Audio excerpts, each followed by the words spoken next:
상마 알아 자를 저는 우리가 삼촌 그래서 저 추미우 다리야리 아비노 아비버 나머사 냐 이게 딴이 뼈라ဟုတ်တယ်မှန်တယ်များတော့ဖြစ်လေဒီမှာလေအတူတူပဲခေါင်းအုံးနဲ့ထိခါနေလေးပဲရှိတဲ့အိပ်ပျော်ထိတော့ကောင်းကောင်းမထိရသေးဘူးနော်အိပ်ပျော်ပဲအဲ့ဒါအမျိုးသားတွေဆိုအခင်းကြီးစီပါလေခေါင်းငိမ့်နေတယ်အပူပေါ်မမရောဆရာမအစီအစဉ်ဆိုတော့အတိတ်ပဲရှိတယ်ဘာဖြစ်လဲဆိုရင်အဲ့လူကိုကောင်းသောအိတ်ချင်းနဲ့ဖယားသခင်ကအိတ်ခိုင်းတာဖြစ်ပါတယ်ဝေပါမေထေုံတော်စာဒါယခုဒီနေ့ကျွန်တော်ဖတ်သွားတယ်ကဘာဦးကျမ်းခန်းကြီးနှစ်မှာအမျိုးသားတွေကတော့တော်တော်လေးကိုအိတ်ပုတ်အောင်ဖယားသခင်ကဆင်ခြင်ပေးတာအဲကြောင့်ကျွန်တော်လွန်ဆန်လို့မရဘူးအမျိုးသားတွေညအိတ်တာနဲ့တန်းအိတ်ပြောသွားတာကျွန်တော်တို့ကဂရင်ပေါ်ရောက်ရင်စကားတွေတီတူလေးပြောချင်သေးတယ်ဟိုအကြောင်းဒီအကြောင်းပြောချင်တယ်ဒါပေမဲ့တော်တော်လေးနဲ့သူက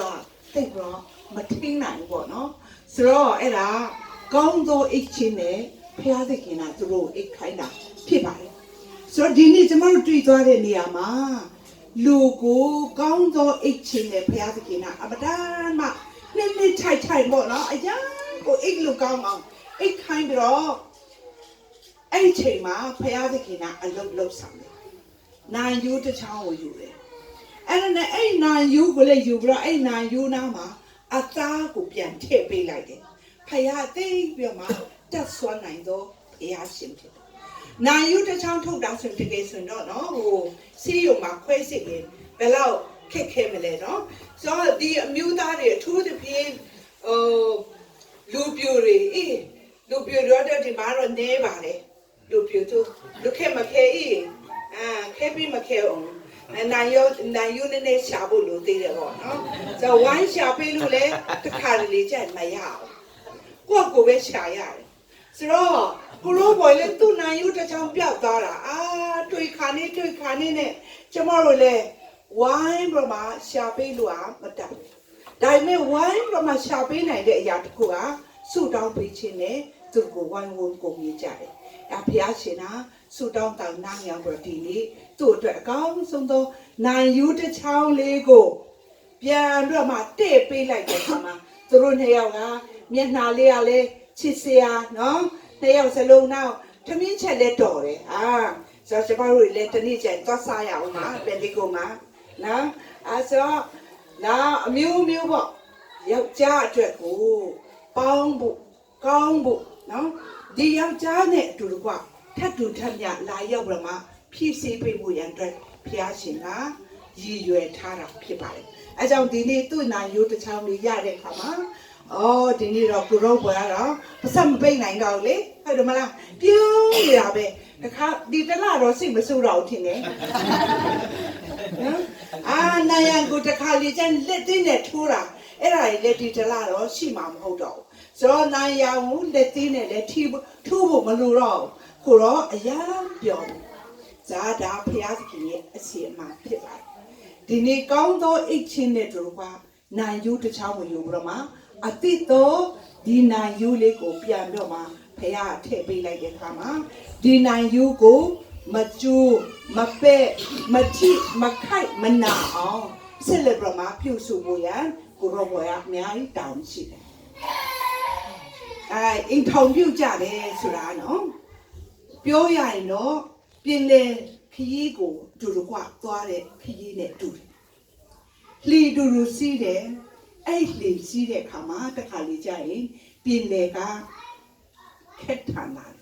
လှိုင်းတဘိုးတွေခက်ထန်လာတယ်အဲ့နဲ့တခါလေလှိုင်းတွေကတခါလေတက်လိုက်ဆင်းလိုက်နဲ့အဲ့လိုအမြင့်နဲ့တခါတက်ဆင်းလာတဲ့အခါမှာလှီပေါ်ကလေကိုယ့်ရဲ့ချစ်စနေလေးပြုတ်မကြတော့အောင်ဒါပေမဲ့သူဆိုချစ်စနေလေးကလည်းကိုယ့်ရဲ့ချစ်ယောက်ျားပြုတ်မကြတော့အောင်နော်ထိန်းထားဖို့တယောက်ကိုတယောက်လက်တွဲမဖြုတ်ဘဲနဲ့ကင်ကြဖို့ကလိုအပ်တယ်မထိန်းထားဆိုရင်တမရပြုတ်ကြသွားမယ်ဒါမှမဟုတ်ကိုယ့်ယောက်ျားပြုတ်ကြသွားမယ်အဲကြောင့် လှိုင်းတပူရိုက်ခတ်လာတဲ့ခါမှာတယောက်ကိုတယောက်ထိန်းကြဖို့တယောက်ကိုတယောက်လက်တွဲမဖြစ်ဘူးဒါနံပါတ်1အမှန်အရေးကြီးတဲ့အရာဖြစ်ပါတယ်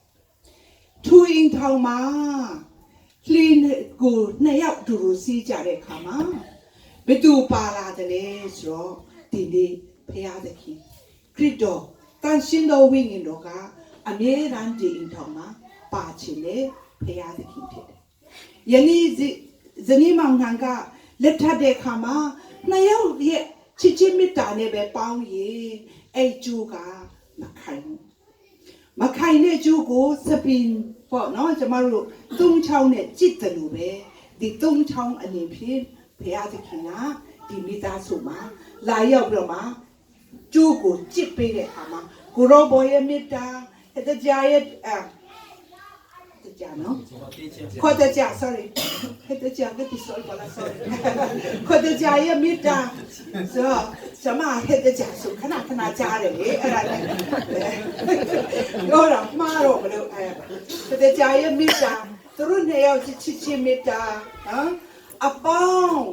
ပါလေဆိုခရစ်တော်ရဲ့မေတ္တာအဲ့လိုခရစ်တော်ရဲ့မေတ္တာနဲ့ပေါင်းမှပဲအိမ်ထောင်ကဆက်လက်ပြီးမှတည်နေမှာဖြစ်ပါတယ်တသက်လုံးသွားတဲ့အိတ်ခရီးလမ်းမှာဆက်လက်ပြီးမှ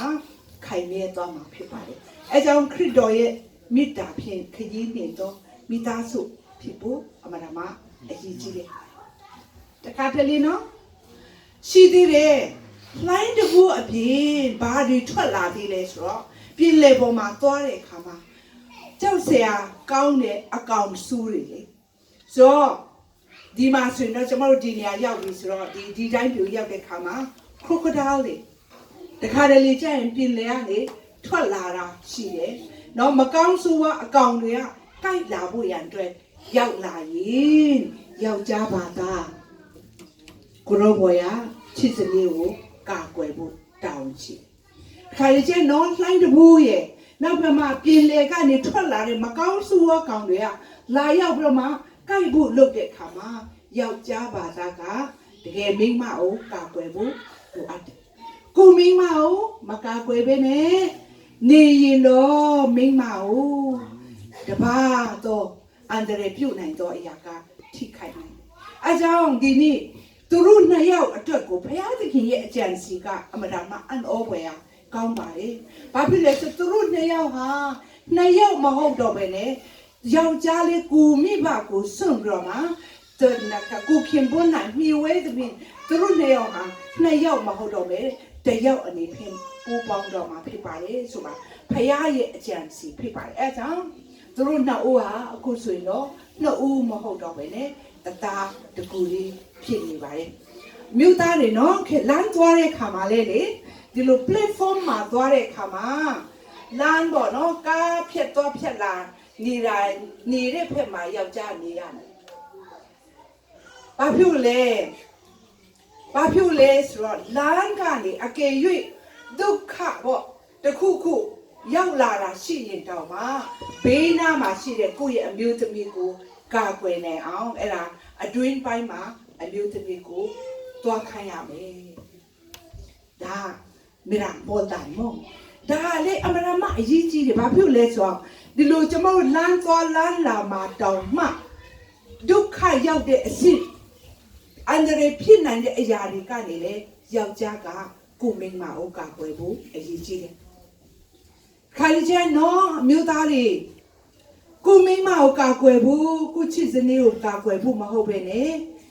ဘာဖြစ်လဲဆိုတော့တခါကျန်တော့တအားထွက်တဲ့ခါတအားစိတ်ဆိုးတဲ့ခါကျင်စနုဇနီးမောင်နှံဆိုတော့တခါတဲ့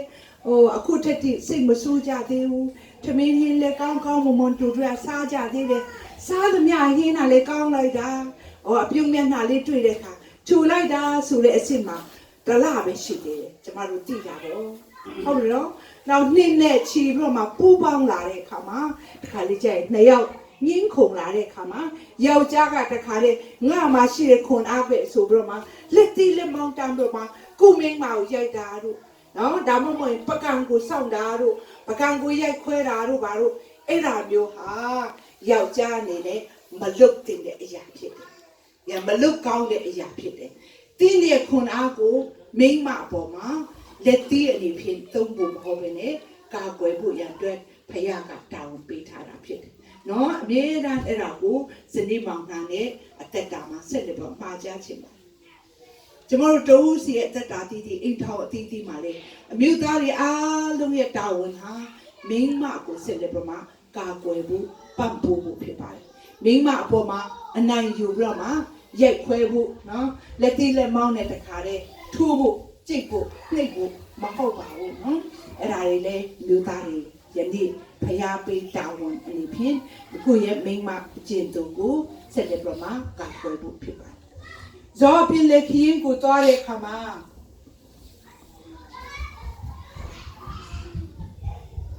လင်းငင်တဲ့အချိန်ရှိမယ်။ခုနကတော့လေထန်တဲ့အချိန်ရှိတယ်။မကောင်းဆိုးဝါးကောင်းတွေထွက်လာတဲ့အချိန်ရှိတယ်။လင်းငင်ပြင်မဲ့လေတခါလေကြရင်လေကတော့ငင်တယ်နော်ဒါပေမဲ့အဲ့မှာတခါလေအဲ့လေလေးကနှစ်ယောက်သားဒီလိုပဲသွားပြီးတော့မှနေတဲ့ခါမှာလူရခရီးကိုမရောက်နိုင်ပဲမယ်အဲ့ဒါအထဲမှာပဲဒီလိုပတ်ရစ်နေတဲ့အချိန်ခါလေးတခါလေကြန့်ရှိတာအဲ့ဒါပါလေဆိုတော့အထဲမှာနှစ်ယောက်သားမကြည်နဲ့ချက်တွေနော်ရံဖြစ်နေတဲ့အရာတွေအဲ့ဒါအထဲမှာအတွင်းမှာတောက်လျှောက်ဖြစ်နေရင်အတွင်းထဲမှာရန်ဖြစ်နေရင်ယောက်ျားပေါ်မှာမကြည်နဲ့တဲ့ဟာမိန်းမပေါ်မှာမကြည်နဲ့တဲ့အရာတွေရှိတော့လူရခီးကိုမရောက်ပဲလေလေကလေလှီကလေးကဒီလိုပဲတဝဲလေလေရှိကိုမသွားနိုင်တော့မယ်တဝဲလေလေအလေမှာပဲဝဲနေမှာဖြစ်ပါတယ်အဲကြောင့်ဇနီးမောင်နှံရဲ့အသက်တာမှာမလဲပဲလီငင်ယုံနဲ့မဟုတ်ပဲနဲ့လူရခီးကိုသွားနိုင်အောင်နှစ်ယောက်သားရဲ့အတွင်းကြကြဆက်ဆံခြင်းအတွင်းကြကြတယောက်ကိုတယောက်ပေါင်းတင်ခြင်းအရာလဲအမှန်တမ်းအရေးကြီးတဲ့အရာဖြစ်ပါတယ်နောက်ဆုံးအချက်မှာဆိုရင်တော့ဇနီးမောင်နှံရဲ့တက်တာမှာလူရခီးကိုရောက်နိုင်အောင်ပြင်လေပြင်မှာဒီလိုတဝဲလေလေဖို့မဟုတ်ပဲနဲ့ဖရာသခင်ကဒီဇနီးမောင်နှံအတွက်ပန်းတိုင်ထားပေးထားတယ်အဲ့ပန်းတိုင်ကိုသွားတဲ့အခါမှာတခါလေခရစ်တော်ကိုအမြဲတမ်းဥတည်တဲ့ခရစ်တော်ရဲ့လမ်းပြခြင်းနဲ့တို့ကသွားတဲ့ခလီဖြစ်ပေါ်ရန်အတွက်ယနေ့တားနဲ့သမီးတွေအသက်တာအမှန်တမ်းအရေးကြီးတယ်ခရစ်တော်ဥဆောင်သောခလီကိုစီးပြီးတော့မှသွားတဲ့အခါမှာဆိုရင်ဇနီးမောင်နှံရဲ့အသက်တာမှာဒီလေကိုစီးပြီးမဲ့သွားချင်းလာချင်းအရာပေါ်မှာတယောက်ကိုတယောက်လက်တွဲပြီးတော့မှခရစ်တော်ရဲ့ဥဆောင်ခြင်းနဲ့သွားရင်တော့လူရခီးတောက်လျှောက်ရောက်မှာဖြစ်ပါတယ်။သူကြောင့်ဒီနေ့တားနဲ့သမီးဇနီးမောင်နှံအစ်လေးရဲ့အသက်တာမှာယနေ့ဒလစနလဒနှစ်3 4 5နှစ်တောက်လျှောက်အိုအောင်မင်းအောင်ပေါင်းပြီးတော့မှာခရစ်တော်ရဲ့လမ်းပြမှုခရစ်တော်ရဲ့ပဲ့ကိုင်ခြင်းလေးကိုစီးတဲ့တားနဲ့သမီးဖြစ်ပေါ်ရန်အတွက်ယနေ့ဖျားရှင်ကောင်းချီးပေးပါစေအာမင်